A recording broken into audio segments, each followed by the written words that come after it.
دوسرے ضلال کے معنی یہ ہے کہ انسان ہدایت یافتہ ہونے کے بعد کسی غلط نیت سے نہیں، کسی نیک اور اچھے جذبے کے غلو کی وجہ سے غلط راستے پر چل پڑے۔ مثلا نصارہ، حضرت مسیح کی محبت عقیدت اس درجے بڑھی کہ اللہ کا بیٹا بنا دیا، یہ غلو ہے۔ اس لیے قرآن میں آتا ہے یا اہل الکتاب لا تغلوا فی دینکم، دیکھو اے کتاب والو اپنے دین میں غلو سے کام مت لو۔ عیسیٰ اس کے سوا کچھ نہیں کہ اللہ کے ایک رسول تھے، اللہ کے بندے تھے، مخلوق تھے، وہ کوئی اللہ کے بیٹے نہیں ہے، اللہ کا کوئی بیٹا نہیں ہے۔ قل هو اللہ احد اللہ الصمد لم یلد ولم یولد ولم یکن لہ کفوا احد۔ تو یہ غلو ہوتا ہے۔ اسی غلو کا مظاہرہ جیسا کہ میں نے حقیقت شرک کی تقریر کے دوران کہا تھا، ہمارے ہاں بھی ہوا ہے۔ ایک غلو سب سے بڑھ کر ہوا حضرت علی کے بارے میں، انہیں خدا بنا دیا گیا۔ حضرت عیسیٰ کو تو خدا کا بیٹا بنایا ہے، انہیں خدا ہی بنا دیا۔ آج بھی نصیری موجود ہیں دنیا کے اندر، شام کے اندر ان کی بڑی تعداد آباد ہے۔ نصیری شیعہ جو ہیں وہ حضرت علی کو خدا کہتے ہیں، اس میں کوئی شک نہیں۔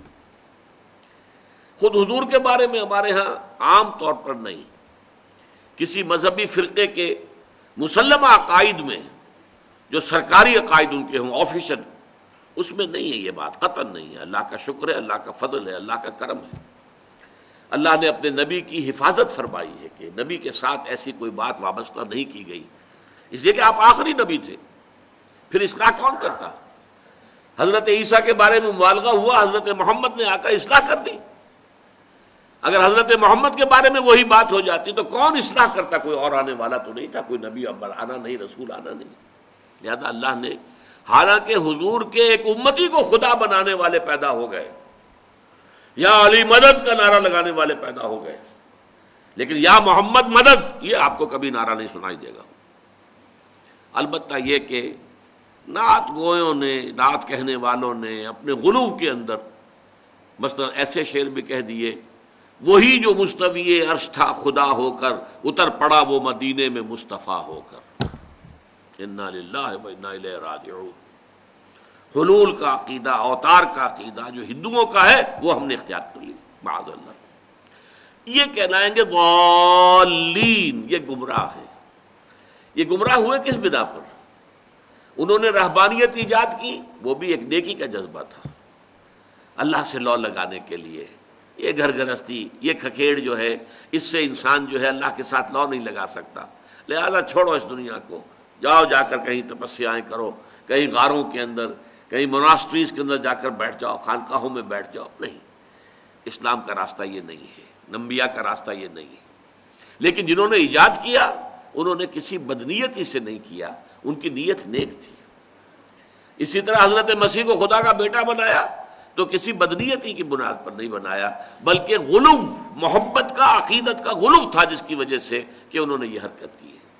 لہذا یہ ضالین جو ہے، اس کی سب سے بڑی مثال سابقہ امتوں میں نصارہ ہیں، اور ہمارے ہاں بھی ان کا عکس، جیسا کہ میں نے کہا ہے، کچھ عوام الناس کے اندر، کچھ جہلاء کے اندر، کچھ جو واعظ کہنے والے ہیں، جو کوئی نعتیں کہنے والے ہیں، ان کے ہاں یہ مبالغہ آرائیاں جو ہیں، غلو مل جاتا ہے۔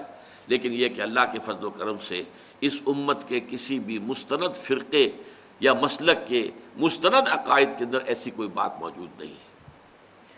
یہاں ہم اس سورہ فاتحہ کے اختتام کو پہنچ گئے۔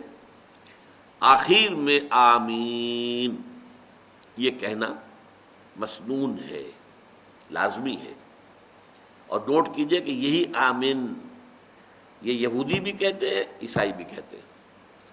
ان کی بھی دعاؤں کے بعد آمین، آمین کے الفاظ آپ کو ملیں گے۔ یہ پرانا لفظ چلا آ رہا ہے آمین۔ ظاہر بات ہے کہ یہودیت جو ہے وہ بھی بگڑی ہوئی شکل ہے نا، آخر وہ بھی اسلام تھا، حضرت موسیٰ علیہ السلام کا دین، سب کا دین اسلام تھا، دین حق ایک ہی ہے، یہی حضرت عیسیٰ کا تھا، تو آمین آپ کو ملے گا۔ اختلاف اگر تھوڑا بہت ہے تو وہ یہ ہے کہ نماز میں جب ہم یہ پڑھیں تو آمین جو ہے بلند آواز سے کہیں، یا یہ ہے کہ اپنے دل ہی دل میں کہہ لیں، یہ اختلاف ہے۔ کہنے میں کوئی اختلاف نہیں، کہنا ضرور ہے، وہ اخفاء کے ساتھ یا اظہار کے ساتھ، یہ اختلاف ہے۔